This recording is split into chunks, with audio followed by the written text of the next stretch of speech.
Salve galera, estamos de volta para mais uma videoaula de Brasil Colônia para você. Na aula passada falamos sobre a economia açucareira, eu fiquei de gravar no próximo vídeo a economia mineradora, mais especificamente falando sobre ouro, mas para seguir uma cronologia, para que você entenda melhor a história do Brasil Colônia, hoje vamos falar de União Ibérica, um período importantíssimo que vai culminar também com alguns fatores que vão levar das descobertas das minas na região de Minas Gerais. Então a gente precisa entender o que foi a União Ibérica, entender o que foi as invasões holandesas. Então nossos próximos vídeos serão esse de União Ibérica e o próximo de invasão holandesa, e depois a gente fala sobre a economia mineradora. Tudo bem? Então, desde já eu peço que, se você gostou desse vídeo, você tem que deixar aquele like bacana para ajudar o nosso projeto a crescer, você comentar, compartilhar e não se esquecer de se inscrever no projeto Nota 10 em História. Basta se inscrever no nosso canal para que você receba nossos vídeos semanalmente, tudo bem? Então vamos nessa, vamos entender o que foi a União Ibérica. A primeira coisa que você tem que entender: onde é a Ibéria? Olha, eu vou colocar aí para você agora um mapa da Europa, de uma parte da Europa, do Oriente da Europa, mais especificamente. Essa parte em verde que você está vendo é chamado de Ibéria, ou Península Ibérica. Nessa parte verde que você está vendo, vem para cá agora, ficam duas nações do século XVI, duas nações importantíssimas, que são Portugal e Espanha, ok? Então a União Ibérica, ela é o período em que o rei da Espanha se torna ao mesmo tempo rei de Portugal. Aqui, ó, o rei da Espanha se torna ao mesmo tempo rei de Portugal. Por isso de União Ibérica, união entre as coroas ibéricas. Isso acontece entre o período de 1580 e vai até 1640. São 60 anos de União Ibérica que a gente vai analisar, período importantíssimo da história do Brasil Colônia, tudo bem? Primeiro a gente tem que entender como foi que isso aconteceu, como ocorreu essa união dessas duas coroas. Como eu já disse nas aulas passadas, no século XVI, Portugal se torna uma grandiosa potência econômica. Por quê? Com os comércios das Índias, com o comércio do açúcar, que vai muito bem, ela se torna o maior produtor de açúcar, principalmente ali a região do Nordeste da América Portuguesa. Quando eu falo América Portuguesa, eu estou falando aqui do Brasil, daquele lugar onde posteriormente será o Brasil. Tudo bem? Vamos lembrar sempre disso, porque pode aparecer com esse nomezinho na sua prova, ok?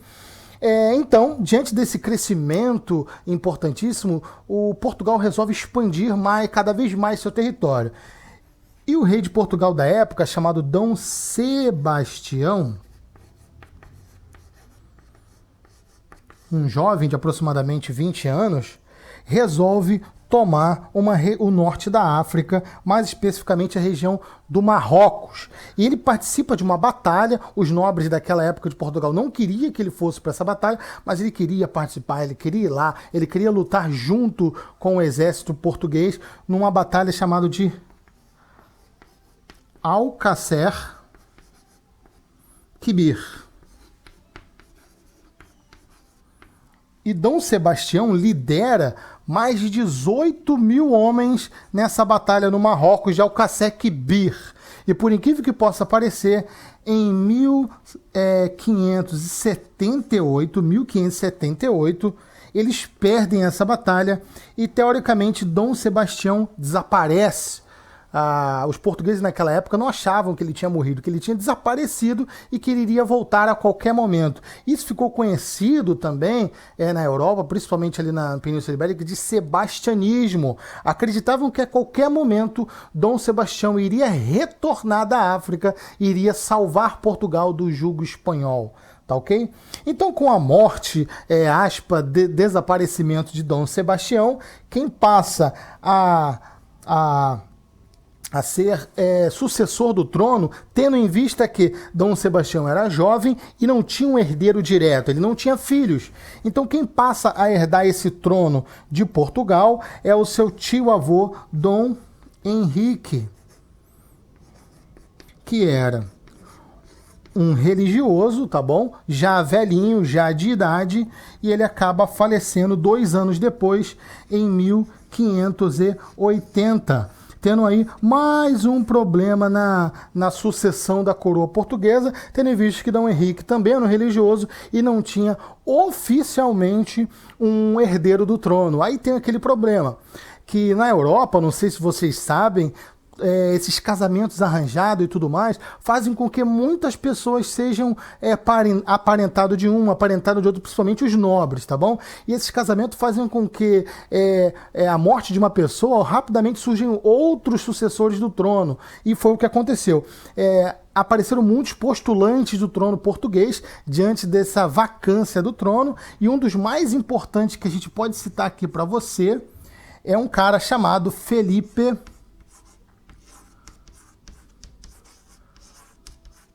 II, que ele era ao mesmo tempo rei da Espanha. Vou colocar aqui assim, só abreviar, da Espanha.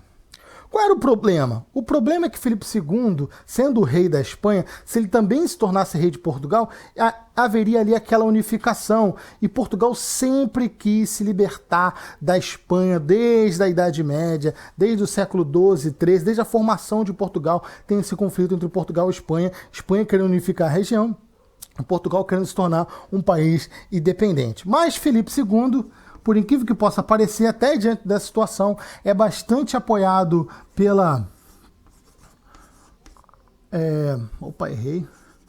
burguesia, pela nobreza, uma boa parte da nobreza, né? Que queria fazer parte desse grande império espanhol. Lembrando que Portugal era um grande império ultramarino, Espanha também, só que a Espanha tinha algo mais que Portugal ainda não tinha encontrado ouro na América, e isso dava um grande prestígio, tá bom? Ou seja, a grande burguesia, boa parte da burguesia, boa parte da nobreza e boa parte do clero queria fazer parte desse grande império português, espanhol, achando que iria lucrar bastante com essa situação, sendo que uma parte da população e também aquela outra parte que não apoiava Felipe II, da burguesia, nobreza e clero, lutaram contra esse tipo de união das coroas, sendo que nada ajudou muito, porque em 1581, Filipe II, ele invade Portugal com seu exército, é declarado rei e ele assina um tratado chamado de Tratado de Tomar. Que tratado foi esse?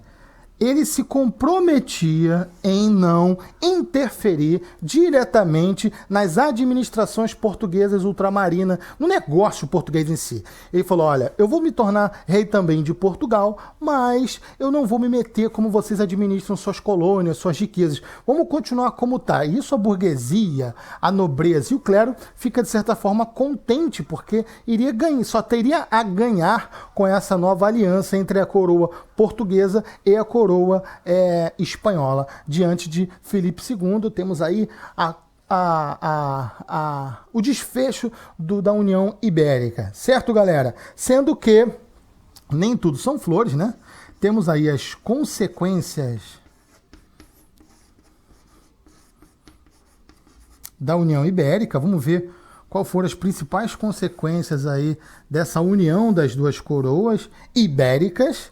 A primeira delas é uma consequência, de certa forma, favorável para Portugal, porque lembra lá do Tratado de Tordesilhas,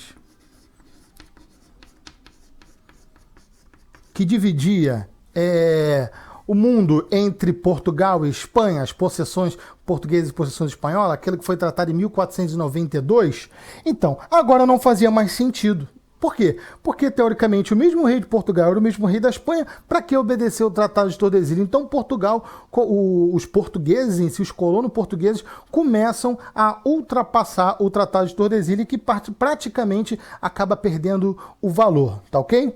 Mas, como eu disse, nem tudo são flores. Lembrando que Portugal era uma grande negociadora, ela sabia que não tinha um poderio bélico muito grande, então ela não tinha muitos inimigos, tinha aliados economicamente. Sendo que a Espanha já não. A Espanha ela tinha muitos inimigos, principalmente aqui, ó, holandeses, a Holanda, né? A Inglaterra,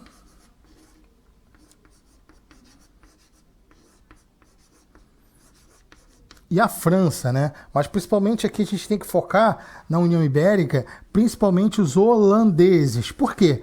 Lembra na aula passada quando a gente falou de economia açucareira? Os holandeses eram parceiro econômico de Portugal nessa empreitada. Eles financiavam a construção de engenho, eles refinavam, eles transportavam, ou seja, eram parceiro direto nessa economia açucareira de Portugal. E essa, o mesmo Holanda, era inimiga da Espanha. Então temos aí uma complicação.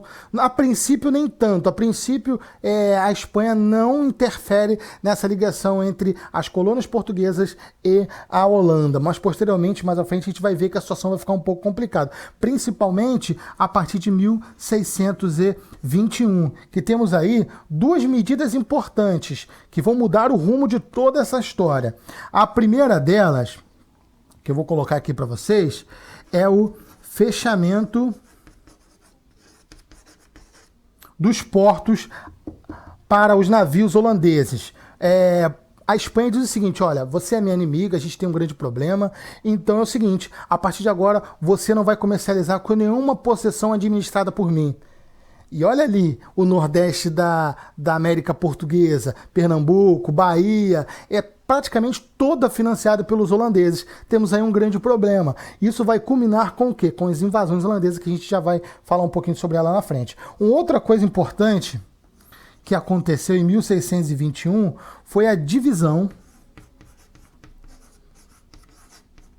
da colônia. Eles dividiram a colônia em dois reinos. Praticamente essa América Portuguesa, que era uma coisa só, passou a se tornar duas colônias. O estado do Maranhão com sede lá em São Luís e o estado do Brasil com sede em Salvador. Ou seja, a Espanha acaba dividindo essa América Portuguesa em duas colônias, duas divisões. Então em 1621 você tem que entender, foi uma data muito importante para quem vai fazer principalmente concurso militar. Temos aí o fechamento dos portos para os holandeses, para os inimigos da Espanha. Isso vai culminar com a invasão holandesa e também a divisão da colônia em duas sedes administrativas, como se fossem duas colônias. Um estado do Maranhão, com sede em São Luís, repetindo, e o estado do Brasil, com sede em Salvador, tá bom? Como eu disse, com esse fechamento dos portos para os holandeses, só resta uma coisa para os holandeses que tinham investido tanto aqui na América Portuguesa: a invasão. Temos aí então, em 1621, no mesmo ano, a invasão holandesa.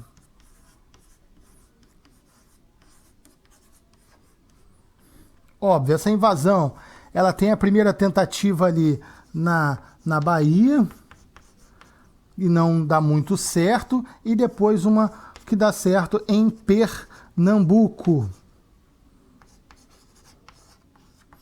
Ok? Mas só lembrando que a gente vai falar no próximo vídeo, como eu falei no início aí, sobre invasão holandesa, para a gente detalhar bastante esse assunto na nossa próxima aula.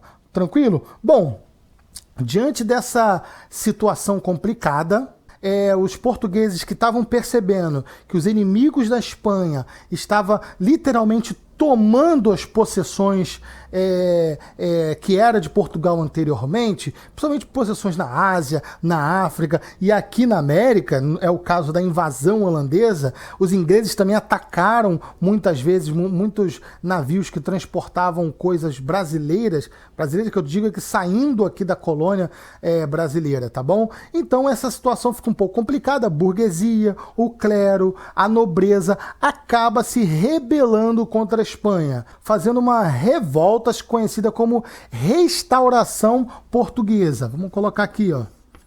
Restauração Portuguesa.